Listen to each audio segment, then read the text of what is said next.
皆さんごきげんよう、上川かおるです。今回取り上げる話題はウクライナ関連ニュース、プリゴジンの乱が失敗に終わり、その以後において何が起こったのかについて少し不穏な情勢なのでこれを取り上げていこうと思います。まず第一に、反乱の首謀者であるプリゴジン氏に対してプーチン大統領は反乱の罪については不問に付すということを公表しました。これをもってワグネルは兵を引いたわけです。ところがそれ以後においてプリゴジン氏は制圧していた南部軍管区司令部から兵士たちと共に撤退するのですが、それ以後の動向については現在全くわからなくなっています。ワグネルの集結に戻ってこもっているのか、それとも早くもプーチン大統領の毒牙にかかったのか、様々な憶測が流れているところで、全く確定情報はない状態です。さて、プーチン大統領から反乱の罪については、これ以上追及されないとしたからこそ、ワグネルの兵は撤退したわけですが、この話については前提がひっくり返ろうとしています。まず第一に、反乱の罪に問わないといった話は、どうやらちゃぶ台返しを食らいそうです。現在でもなお、プリゴジン氏に対する政府当局による捜査は続いており、反乱については罪を問わないかもしれないが、それ以外についての罪によってロシア国内で投獄される危険性があることが報じられています。つまり、言ったことそれ自体は嘘ではなかったけれど、それ以外の理由で、この後10年、20年、30年と刑務所に入らせるかもしれないという話が出ているのです。このようなことになった背景というのは、プリゴジン氏が撤退した時に起きた民衆の反応にあります。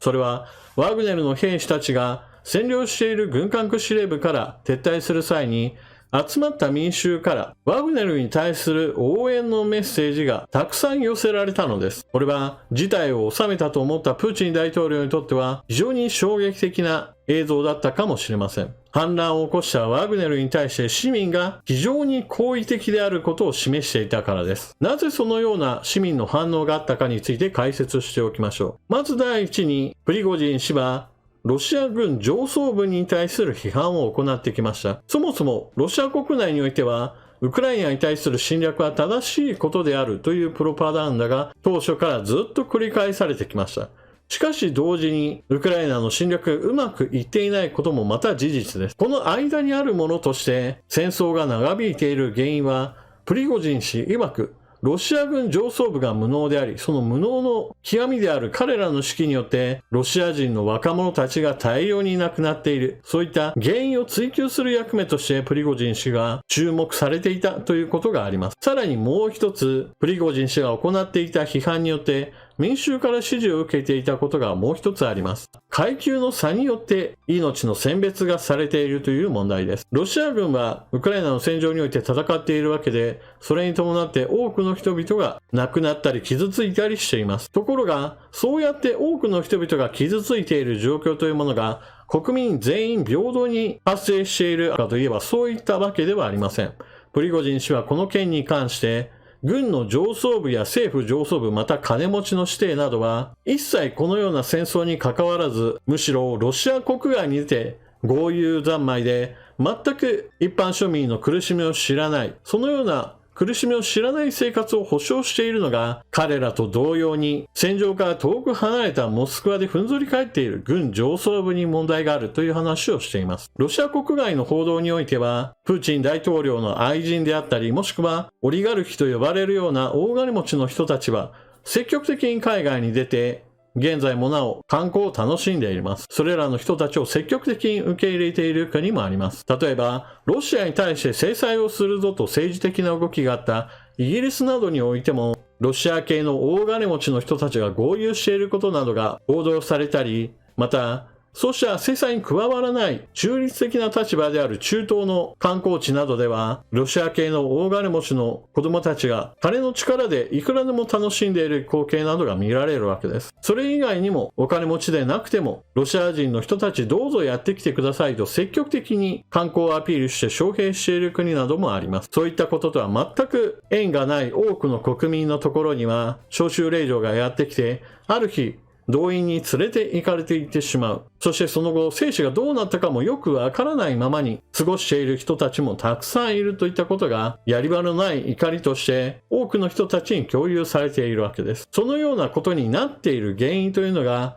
プリゴジン氏が指摘したような軍の上層部に対する批判として現れているわけです。そのようなことが背景にあったがために、ワグネルが占拠した南部軍管区司令部のその周辺においては、特に若い世代を中心にしてワグネルに対する応援をする人たちというのが現れたわけです。これらの人たちの特徴なのですが、やはり何といってもインターネットを中心として情報を得ている人たちです。テレビによる報道においてはプリゴジン氏は積極的に報道されるわけではありません。例えばバフムトにおいてワグネルの攻勢が激しい、いわゆる戦いの中心にいたといったことも、テレビでは扱いは小さく、一方インターネット上では、ロシア軍の攻勢が手ぬるいといったような形で、いわゆる侵略肯定派の人たちの中でも、ワグネルに対する評価は高く、一方で、ロシア正規軍は何をやっているんだと罵倒されることがよくあるわけです。そのような中で、ワグネルに対する支持が集まり、その上でプリゴジン氏がロシア軍上層部に対する批判を行っていたことから、プリゴジン氏の発言による影響力というものが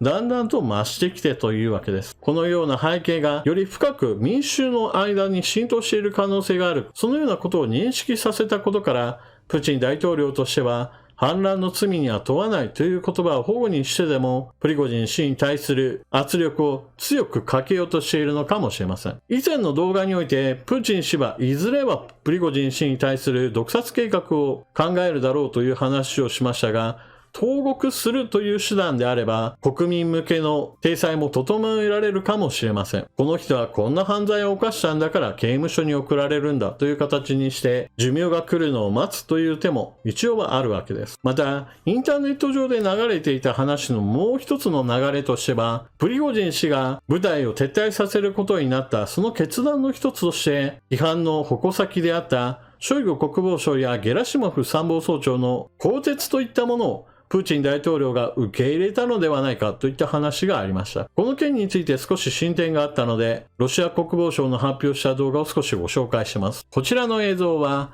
プリゴジンの乱収束後において、ショイグ国防相の公式な映像として発表されたものです。ショイグ国防相が、ウクライナ南部における西方の前線指揮所に対する視察を行ったというのです。この映像がいつ撮影されたものかについては言及はされていないために、本当に最近のものかどうかは一切わかりません。しかし、動画が発表されたということ、それ自体が一つ意味していることがあります。それは、ショイグ国防相が更迭されたという話は、この映像が公開されたことにより、打ち消されることとなります。なぜならば、この映像を発表しているのがロシア国防省であり、更迭された人物が前線の視察に行ったなどという話をするわけがありません。このような映像を発表すること、それ自体がショイグ国防相更迭論に対する一つ打ち消しのための行動なのです。現在は様々な情報が錯綜しているところで、どの話が正しかったかについては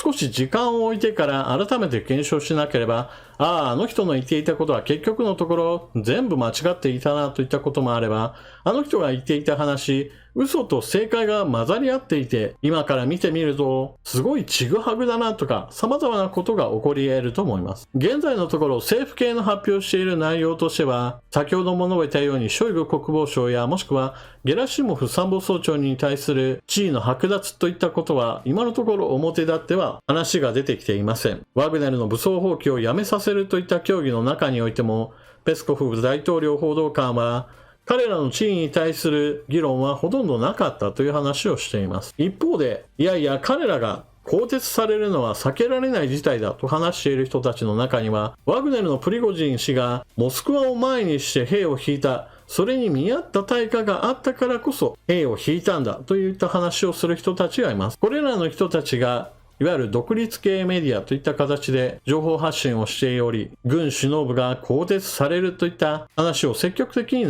しています。そして厄介なことに、政府内においても意見がきっちりと統一されてはいないようで、いわゆる政府関係者にインタビューしたところみたいな形で、プリゴジン氏に対する反乱の罪について問わないといった話をしたけれど、あれは表向きな話で、結局のところ最終的には反乱の罪で捕らえる予定だと話しているとする政府関係者や、それと同じようにして、ショイグ国防相やゲラシモフ参謀総長についても、今回の件について責任を取らせる形ではなく、叩けば埃なんていくらでも出るんだからこれを機会に、何らかの罪を着せて公職から追いやり、この戦争の仕切り直しをするための人事刷新をするんだといった話を同じく匿名の政府関係者がしているといったこともあります。ただ私から見ればそれらの話、結局誰の話が正しいかについては時間が経ってみなければわからないので何とも言えないのですが、どのみちロシア内部における権力闘争やもしくはごたごたというものが続くのであれば、内部の混乱というのは必ず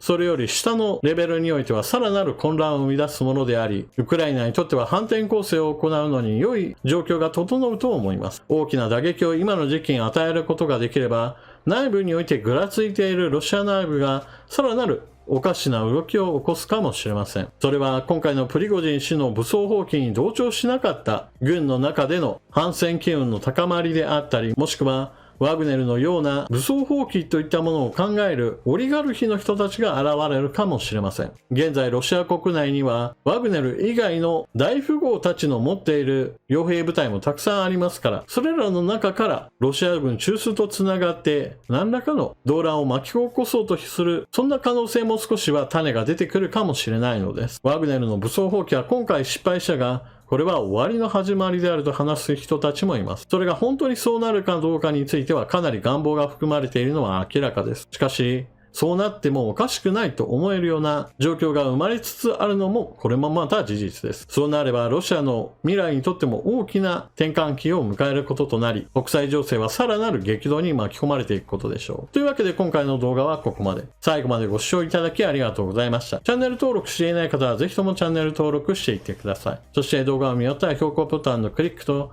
あなたの感想コメントをぜひともよろしくお願いします。それでは次の動画でまたお目にかかりましょう。またね。